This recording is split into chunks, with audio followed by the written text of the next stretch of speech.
All right, Minions and Muffins. Now, we have moved all the way east to China. Now, Asia is very large. Within Asia, we have many different countries, one of them being China. Now, China, classical China, so this is before the creation of Christianity. Classical China is going to be centered on the Honghe River, or in English, that means Yellow River. And they are going to be very isolated. If we remember back to the map, they have a desert to the north, they have mountains to the west, they have oceans and other countries to the east. So there's a lot of isolation. All of these areas are isolated. They're going to build this Great Wall in the north. Now, this Great Wall is over 16,000 miles long.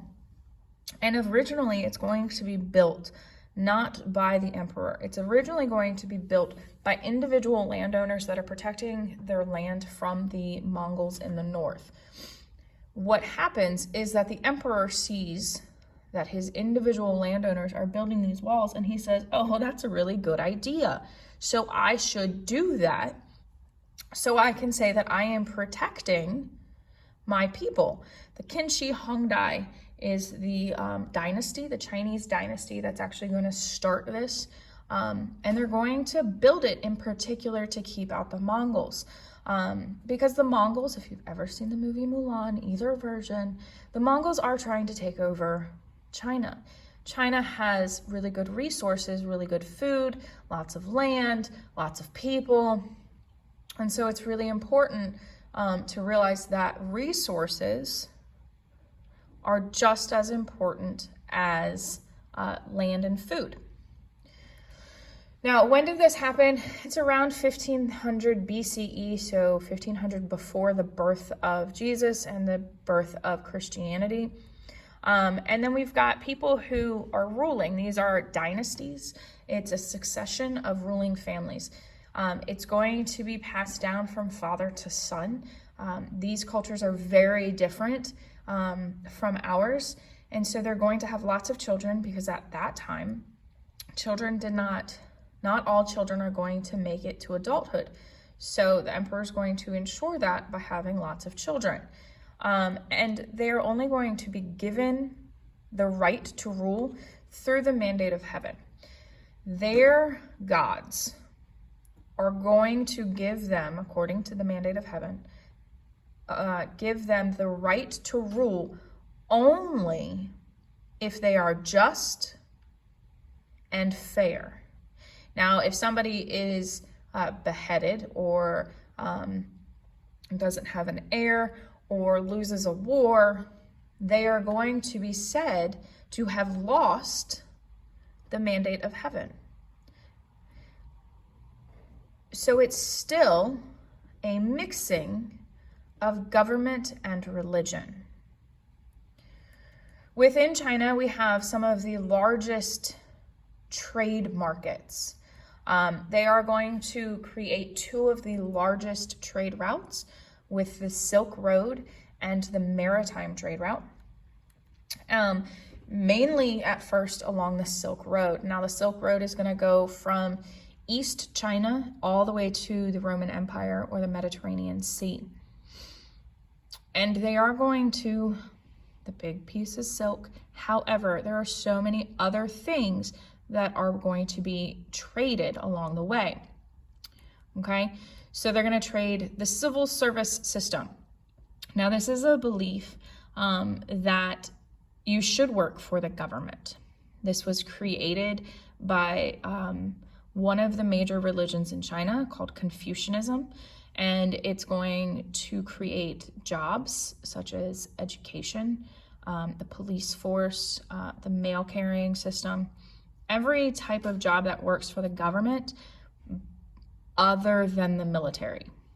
The military is a completely different entity. You're going to have the first paper that's being traded, and this was important for receipts, for telling stories. Paper and papyrus are very different. Papyrus is a reed in Egypt that was used to write things down.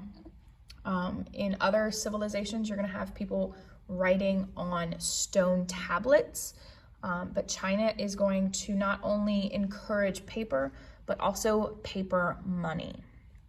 You're going to have the creation of porcelain. Now, originally, porcelain was first used on dolls, on their faces, and you could paint them with, and make them have blushing cheeks and all of those pieces. Now we use a thick porcelain for toilets, and you're also going to use it for that fancy dinnerware that you might pull out at a holiday at grandma and grandpa's house, or maybe your mom even has it. Somebody in the house has those very expensive plates and bowls. That's called china. You're gonna have silk, as always. You're gonna have another form of indigo from China. The Phoenicians also had indigo. You have gunpowder. Gunpowder is gonna start in China. It's also used in fireworks. It's the same makeup at this time in history. You have the compass, which is super important because most of these people are originally going to be using the stars, but if it's cloudy, how do you know which way to go? So they're going to create the compass. You also have three religions, that are going to be traded along the Silk Road. The first one is Confucianism. The second one is Taoism, and now both of these are going to stay in Asia. So they're going to go, they might make it to Korea and to Japan, but they're not going to go outside of Asia. Our biggest one that's going to start in India and move all the way through China into Korea and then into Japan is Buddhism, because of what it brings to the table. Now, Japan is very similar to China. I'll say that again. Japan is very similar to China. However, there are some very big differences. Now, Japan is this group of islands. It's called an archipelago. I don't care how you pronounce it, as long as you can see it. So it's a group of islands put together, and it's going to have the Sea of Japan. Now, remember when we did the map, I said that the Sea of Japan had another name. The other name is the East Sea. And it is going to be one of the things that isolates Japan from Asia, from the Asian mainland. And why it has two different names is because whoever controls it gets to name it. Well, if China and Korea control it, it's called the East Sea, but if Japan controls it, then it's called the Sea of Japan. Now, if you look right here, this little pass and up at the top, hoping you can see it, those are two areas that are going to start really big battles, because if you can control that little slip, then you control trade. It is going to be close to China and Korea, and China is going to be the one that influences Japan the most, especially with their type of writing. So they're gonna use something similar. It's not the exact same, but it's gonna be very similar to the Chinese writing. And then you have architecture. So we're gonna have these types of pagodas, is what they're called. The original version is from China, but Japan is gonna take it and adapt it, because something that happens more often in Japan than in China are tsunamis. So they have to make things that can withstand the surge in water. So you're gonna have a lot of your houses on stilts as well. Buddhism is also going to be something that comes from China. It's not gonna start in China, but Buddhism is going to come through China into Japan.